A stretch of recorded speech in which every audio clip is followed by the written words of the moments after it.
Yo, what's going on? Hope y'all can hear me out there. So, Ransom drops his last project, which is his fifth project of 2020, with, as you see, crime scenes. This artwork is crazy. Pulp Fiction, if y'all don't know what that is, you late, go check it out. And the artwork has been great from all his projects. You know what I mean? The first director's cut, it had that more horror movie vibe to it. If you remember, the first cover was a play on Nightmare on Elm Street.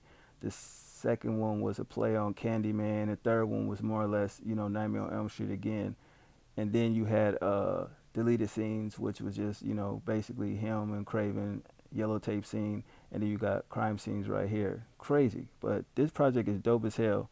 It got 7 songs, which is great, but track 3, which is called "Kill 'Em Softly," is basically like a little interlude, which is still cool. So it's like 6 tracks, but overall, it's a dope project from top to bottom. It's no misses on this shit whatsoever. Uncut Gems was the first joint that he released.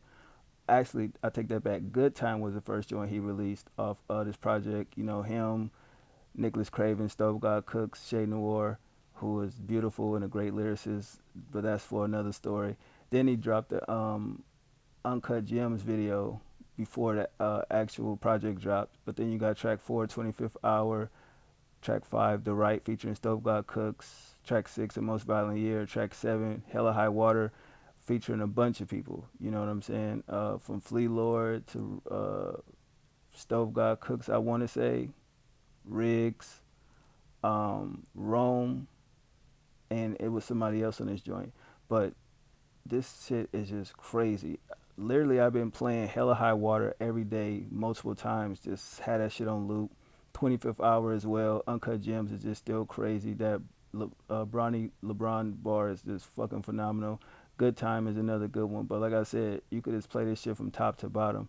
And it's sad that all these publications is not throwing Ransom and whatever list that they're talking about, especially B Dot, which was crazy to see that shit where it's just like, all right, Ransom put out a lot of music, had some great features. If you just go on any platform and just type in featuring Ransom and listen to some of his verses, his 16s, crazy.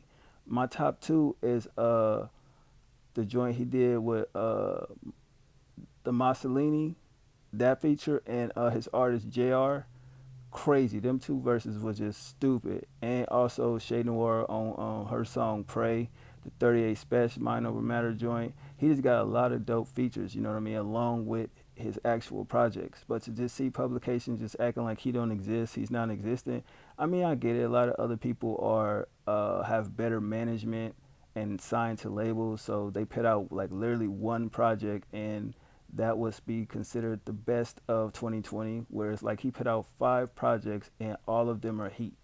You know what I mean? That's over 30 some records in a year plus his features. So to say that he don't have a presence, mainly because I guess he don't shoot a lot of videos. I will admit that. I feel like more or less that I wish that he shot more visuals for a lot of his songs that he have on his projects. You know what I mean?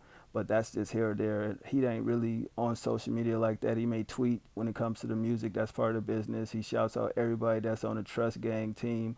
You know what I mean? And definitely responds to his fans. I got a couple replies from him, so that's dope. But I don't really care about that because the music speaks for itself. I mean, you had people that wasn't really a fan of Ransom or ain't listened to him in years, been praising him all year since March about how incredible his music is, how much of a lyricist he is. The storytelling is incredible. And I'm sorry, but he's definitely beating out a lot of the notables. People arguing about the Griselda shit. Hey, y'all can say what y'all want. Conway definitely put out some heat. Benny did as well. Westside, I'm cool on him. He dope too. But at the same time, it's just like Ransom was nonstop. I haven't seen artist and a producer deliver solid work like this in a minute. I mean, of course, Madlib and Freddie Gibbs is no question, but if you really think about it, what's a producer with a rapper that really can deliver quality work? You know what I'm saying? And that's one thing to think about because my album of the year is Director's Cut 3.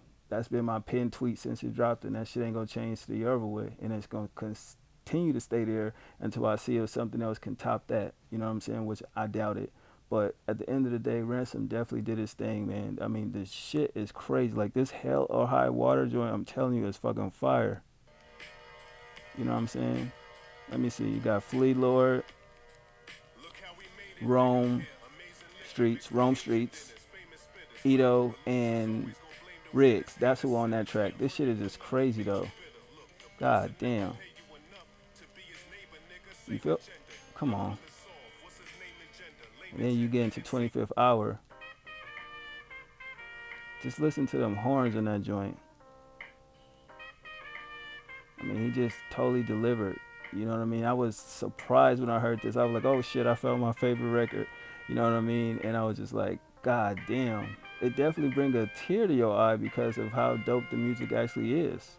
So how you make it? Surrounded by niggas who hate to love you. You gotta be strong. Takes brawn to break the bubble, shake the rubble. Damn. Status quo, they say you trouble. Save your puzzles, place your bets on me. Let's make it double. Play with duffel, just know what you dealing with. Cause God just dealt you a bad hand and you know that he hate the shuffle, made the hustle. You feel me? Like his bars are just crazy.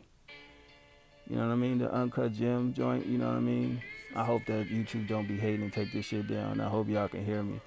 But he just was doing his thing on this shit though, just killing these beats though. Nicholas Craven is possibly one of the best producers that I've listened to in the last 5 years. I'm not the one to play with. Look, you've been advised. Look in his eyes and you'll see a soul that's darker than genocide. Desensitized, relaxing before the body's identified. I've been inside when men have died. Murder code for defending. Damn. Energized. Niggas drop their flag and get penalized like Bronny James. They only want smoke before the king arrives. Come on, bro. That's crazy. A most violent year. And how he pits like little interludes. It's an interlude, but the skits within the interlude are just crazy, like, you know what I mean, from the movies and shit like that. So a lot of his music, you definitely gotta or have seen the movies to understand some of the titles of the songs that he pitting out there.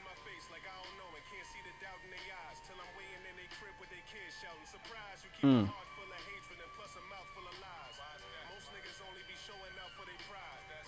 Damn. Facts. But yeah, y'all gotta go out and check this shit out, bro. Cause this nigga has been killing it all goddamn year. This called The Right featuring Stove God Cooks. Okay, so Shade Noir is on the other track. Alright, but this shit is dope. Definitely like the hook though. You know what I'm saying? Good time right here. This the joint that got Shade Noir on it. Ransom, Nicholas Craven, Stove God Cooks on the hook. You know what I mean? Doing what he do. That's dope as fuck though. This a good album, man. But like I was saying, y'all ain't checked it out. Go check that shit out. Hopefully y'all enjoyed this review. I'm out of here, man.